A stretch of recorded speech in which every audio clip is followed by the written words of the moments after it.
Welcome to AI History Hub. The Middle Ages, spanning roughly from the 5th to the 15th century, were a time of enormous social, political, and cultural change. Food during this time reflected the structure of society.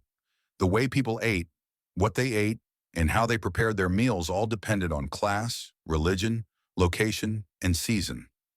While modern people often associate medieval food with lavish banquets and roasted meats, the truth is much more complex and far more revealing about how people lived. To begin with, the vast majority of the population were peasants. Their daily meals were not luxurious, but rather based on what they could grow, store, or afford. Bread was the cornerstone of the medieval diet, especially for the poor. This was not the fluffy white bread we know today, but a heavy, coarse bread made from rye, barley, or oats. Wheat bread, which was finer and whiter, was typically reserved for the wealthy. Alongside bread, peasants often ate a dish called pottage, a thick, hearty stew made from grains, beans, onions, leeks, turnips, and sometimes bits of bacon or lard.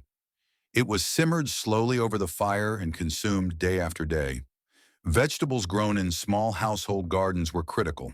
Cabbages, peas, garlic, and carrots were common. Fruits were eaten when in season, and berries, nuts, and herbs were often foraged. Meat was a rarity for most peasants. Chickens were kept more for eggs than meat, and pigs, if a family could afford one, were slaughtered in late autumn and salted to preserve the pork for winter. Cows provided milk, which was quickly turned into cheese or butter due to lack of refrigeration. Hunting game such as deer or rabbits was largely restricted to the nobility, though many peasants took the risk and poached on noble land. Dairy products played a moderate role, though milk spoiled quickly. Cheese and butter were more reliable. Eggs were a more regular source of protein. Ale, a low-alcohol grain beer, was a daily beverage, even for children, since water was often unsafe to drink. Herbs like parsley, sage, and dill were used to flavor dishes, though seasoning options were limited. By contrast, the diets of nobles and royals were dramatically different. The rich consumed much more meat, including beef, pork, venison, goose, rabbit, and various game birds. They could afford spices imported from Asia and Africa: pepper, cinnamon, nutmeg, cloves, and ginger. These spices not only enhanced flavor, but also served as status symbols. A dish seasoned with saffron or cinnamon indicated power and wealth.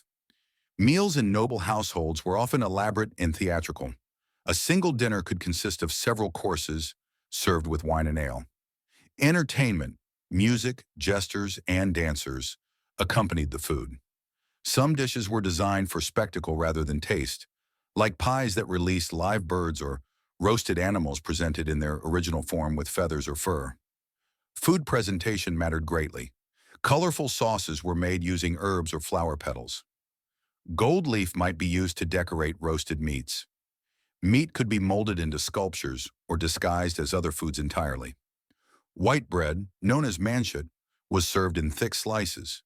The idea was to impress guests and reflect the grandeur of the host. Religious influence on eating habits was significant across all classes. The medieval calendar included many fasting days: Fridays, Lent, Advent, and various saint days, when eating meat, dairy, or even eggs was forbidden. Fish was the preferred substitute, and this led to inventive recipes and food adaptations. In monasteries, monks followed strict dietary rules. Most monastic orders banned meat altogether, allowing only fish, bread, vegetables, and legumes. Meals were eaten in silence, usually with scripture or devotional texts being read aloud.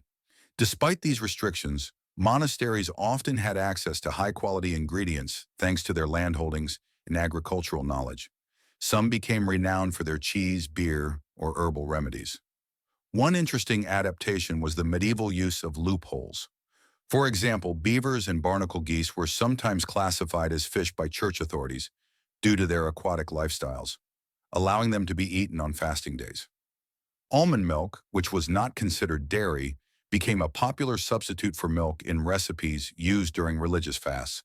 Preservation techniques were essential in a world without refrigeration. Salt was one of the most valuable commodities used to preserve meat and fish. Other methods included smoking, drying, pickling in vinegar or brine, fermenting dairy into cheese or yogurt, and storing food in cool root cellars. People relied heavily on food that could be preserved through winter or transported across distances. Seasonality also played a large role in food availability. Most people ate what was in season. Spring brought leafy greens, while autumn was a time of slaw. Thank you for watching.